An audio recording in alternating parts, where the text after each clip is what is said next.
দাঁড়া রে দাঁড়া, আজকে তোকে খেয়ে আমি আমার ক্ষুধা মিটাবো। ম্যাও ম্যাও ম্যাও। দাঁড়া রে দাঁড়া, দাঁড়া বলছি। বিড়াল, আমাকে তাড়া করো না। আমি ইঁদুরের মতো দেখতে, কিন্তু আমি ইঁদুর নই। আমাকে তুমি খেতে পারবে না। তুমি আমার পিছু ছাড়ো, দয়া করে ছাড়ো। প্রতিটা ইঁদুর শিকার হওয়ার আগে তোর মতোই বলে হ্যাঁ হ্যাঁ হ্যাঁ হ্যাঁ হ্যাঁ। দাঁড়া রে দাঁড়া, দাঁড়া বলছি, নয়তো কিন্তু আমি খুব রেগে যাবো। ম্যাও ম্যাও ম্যাও। বিড়ালটা এভাবে ইঁদুরটাকে তাড়া করতে থাকে। ছুটতে ছুটতে ইঁদুর সামনে থাকা একটা গর্তে প্রবেশ করে। ম্যাও ম্যাও ম্যাও। ইস, অল্পের জন্য ইঁদুরটাকে ধরতে পারলাম না। সামনে এই গর্তটা না থাকলে আজ ইঁদুরটা আমার পেটে চলে যেত। আমার দুর্ভাগ্য রে দুর্ভাগ্য। যাই যাই, অন্য কোথাও গিয়ে খাবার খুঁজি। এই বলে বিড়াল ওখান থেকে চলে যায়। এদিকে গর্তে একটা সাপ ইঁদুর তার সামনে দেখে বলতে থাকে, এ আমি কি দেখছি? আমার খাবার সোজা আমার গর্তে চলে এসেছে।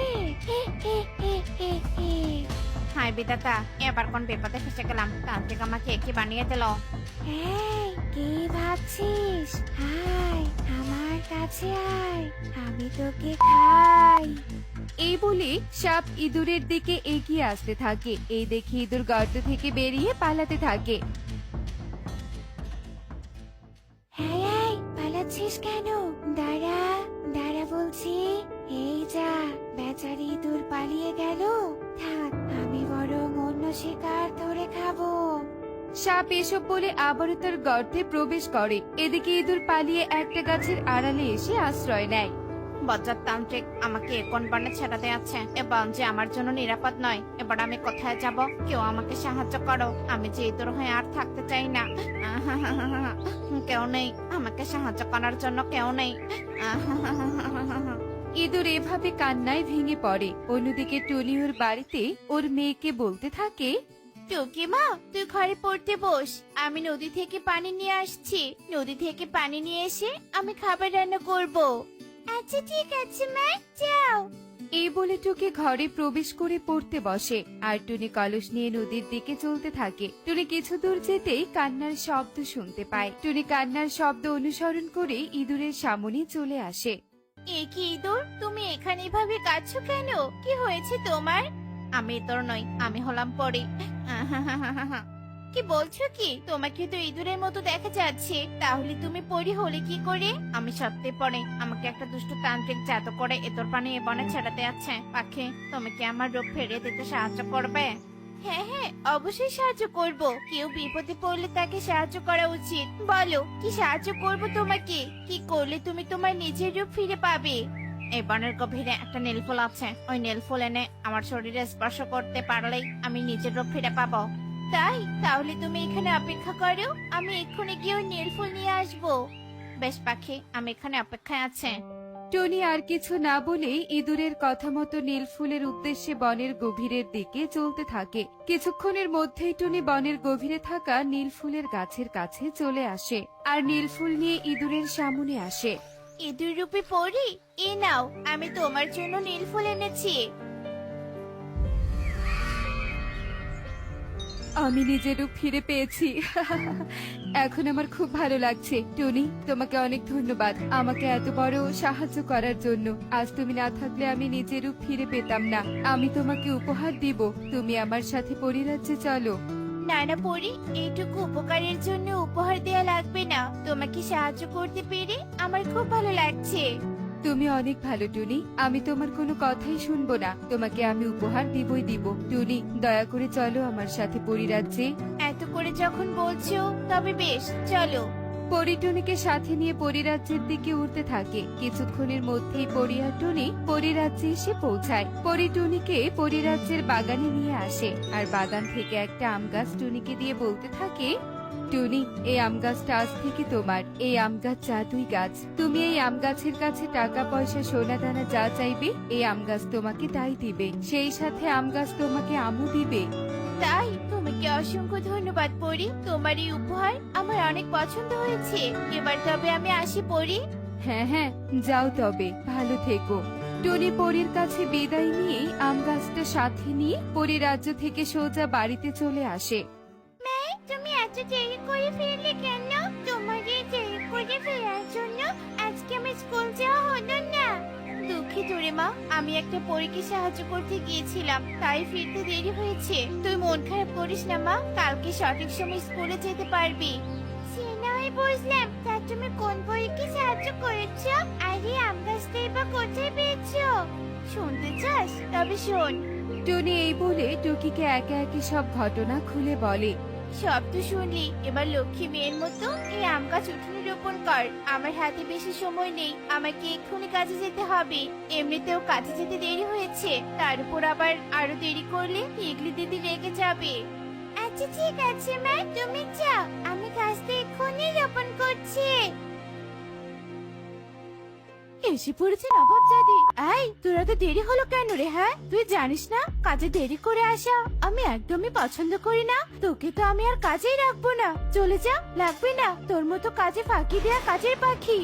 দিদি, একটা বিপদে আটকা পড়েছিলাম গো, তাই আজকে কাজে আসতে দেরি হয়েছে। তুমি আমাকে দয়া করে কাজ থেকে বের করে দিও না, এই কাজের জন্যই যে আমার সংসার চলে। আমি তোর কোনো কথাই শুনতে চাই না, বের হ, বের হয়ে যা বলছি। ইগলি টুনিকে অপমান করে কাজ থেকে তাড়িয়ে দেয়। টুনি মন খারাপ করে বাড়িতে চলে আসে। এভাবেই দেখতে দেখতে দিন কেটে বনের বুকে রাত নেমে আসে। আর কত মন খারাপ করে বসে থাকবে? একটা কাজ চলে গিয়েছে তো কি হয়েছে? কালকে তুমি নতুন কাজ খুঁজবে, এখন অনেক কাজ হয়েছে। চলো ঘুমিয়ে পড়ি। ঠিক বলেছিস রে মা, চল ঘুমিয়ে পড়ি। ওরা মা মেয়ে ঘুমিয়ে পড়ে। এভাবেই রাত কেটে পরের দিন সকাল হয়ে ওঠে। টুনি টুকি ঘুম থেকে বাহিরে বেরিয়ে এসে অবাক হয়ে যায়। টুকি মা, আমি যা দেখছি তুইও কি তাই দেখছিস? হ্যাঁ মা, আমি তো তাই দেখছি। আমাদের এত ছোট আম গাছে কতগুলো আম ধরেছে, তবে এই আম গাছটা কালকে রোপণ করেছে। এসব কি করে সম্ভব মা? মারি, এই গাছটা জাদুই গাছ, এজন্য মনে হয় এমনটা হয়েছে। সবগুলো আম কি সুন্দর পেকেছে, দেখে খেতে ইচ্ছে করছে। দেখি তো একটা ছিলে কেমন লাগে খেতে। এই বলে টুকি যেই একটা আম ছেড়ে, ঠিক তখনই ছেঁড়া আমের জায়গায় আরেকটা আম প্রকট হয়। এই দেখে তো মা মেয়ে আরো বেশি অবাক হয়ে যায়। ওমা, এই আম গাছে আম তো সারা জীবনে শেষ হবে না। তুমি কি আর অন্যের বাসায় কাজ করতে হবে না মা? এখন থেকে তুমি এই গাছে আম বিক্রি করে আমাদের সংসার চালাতে পারবে। হ্যাঁ রে মা, যা ঘর থেকে একটা ঝুড়ি নিয়ে আয়, এক ঝুড়ি আম নিয়ে বনে বিক্রি করে আসি। টুনির কথা মতো টুকি ঘর থেকে ঝুড়ি নিয়ে আসে। আম নিয়ে যাও, আম পাকা পাকা আম, মিষ্টি মিষ্টি টাটকা আম। দিদিরা দাদারা জলদি এসো, জলদি এসো, আম নিয়ে যাও আম। কিরে টুনি, তুই আমের ব্যবসা ধরেছিস? বাবা, তোর আমগুলো তো অনেক সুন্দর পাকা পাকা। এমন সুন্দর আম আমি তো আগে কখনো দেখিনি। দে দে, আমাকে 3 কেজি আম দে। হ্যাঁ হ্যাঁ দিদি, দিচ্ছি। টনি টিয়েকে আম দেয় আর টিয়ে আম নিয়ে টাকা দিয়ে চলে যায়। এভাবে একে একে বনের সবাই টনির কাছ থেকে আম কিনে নেয়। এভাবেই বেশ কিছু দিন কেটে যায়। টনি আম গাছের আম বিক্রি করে বেশ ধনী হয়ে যায়। একদিন, টনি, তুই তো রাতারাতি অনেক ধনী হয়ে উঠলি। হ্যাঁ দিদি, এই সব আমার আম গাছের ফলের জন্য হয়েছে। তোর আম গাছটা অনেক লক্ষ্মী রে, কত ছোট বয়সে সারা বছর আম দিয়েই যাচ্ছে তো দিয়েই যাচ্ছে। শুধু কি তাই, আমার আম গাছটা লক্ষ্মী, পাশাপাশি জাদু শক্তিও জানে। আম গাছ আমের পাশাপাশি সোনা দানা টাকা পয়সা সবকিছু দিতে পারে। ও মা, তাই? শোন টনি, কোনোদিন বিপদে পড়লে তোর আমের গাছের দান দিয়ে আমাদেরকে একটু সাহায্য করিস। আচ্ছা ঠিক আছে দিদি, অবশ্যই সাহায্য করব। কাকুলি টনি এভাবেই গল্প করতে থাকে। এদিকে ইগলি বাইরে থেকে টনি আর কাকুলির সব কথা শুনে বেশ লোভে পড়ে যায় আর বলতে থাকে, এই টনির আম গাছের এত ক্ষমতা, এই আম গাছটা আমাকে আজ রাতে চুরি করতে হবে। আর এই আম গাছ চুরি করে আমি কোটিপতি হয়ে যাব। যে কথা সেই কাজ। ইগলি রাতের আধারে চুপি চুপি টনির বাড়িতে আসে আম গাছ চুরি করার জন্য। আজ থেকে এই আম গাছ হবে আমার, আর গরিব টুনি আবার আগের মতো গরিব হয়ে যাবে। এইভাবে হাসতে হাসতে ইগলি যে আম গাছে হাত দেয়, ঠিক ইগলির হাত আম গাছে আটকে যায়। কে কি আমার হাত যে আটকে গেল? হেমা, গাছ থেকে হাত ছাড়তে পারছি না কেন? হায় হায় রে, এবার কি হবে আমার? এই গাছ ছাড়, আমার হাত ছাড় বলছি। টুনি রে, আমাকে বাঁচা। ইগলির চিৎকারে টুনি টুকির ঘুম ভেঙে যায়। ওরা মা মেয়ে বাইরে বেরিয়ে আসে। এ কি ইগলি দিদি, তুমি এখানে করছো আর এভাবে হাত দিয়ে আম গাছ ধরে রেখেছো কেন? টনি বোন রে, আমি লোভে পড়ে তোর আম গাছ চুরি করতে এসেছিলাম আর চুরি করতে ধরে তোর আম গাছের সাথে আটকা পড়েছি। আমাকে ক্ষমা করে দে বোন, বাঁচা আমাকে। তুমি আমাকে সামান্য দেরি করার জন্য কাজ থেকে বের করে দিয়েছিলে আর আজ লোভে পড়ে এসেছো আম গাছ চুরি করতে। ক্ষমা নেই, তোমার কোনো ক্ষমা নেই। বন্ডে, আমি আমার ভুল বুঝতে পেরেছি, আমাকে দয়া করে ক্ষমা করে দে। ক্ষমা যে মহৎ গুণ। নাই, মাসি নিজের ভুল বুঝতে পেরে ক্ষমা চাচ্ছে, তাকে ক্ষমা করে দাও। আচ্ছা বেশ, আমার মেয়ের কথায় তোমাকে ক্ষমা করে দিলাম। গাছ, এই লোভিকে ছেড়ে দাও। টুনির কথা মতো আম গাছ ইগলির হাত ছেড়ে দেয় আর ইগলি ওখান থেকে চলে যায়। এরপর অনেক দিন কেটে যায়। টুনি আম গাছের দানের সাহায্যে ওর মেয়েকে নিয়ে বেশ সুখেই দিন কাটাতে থাকে।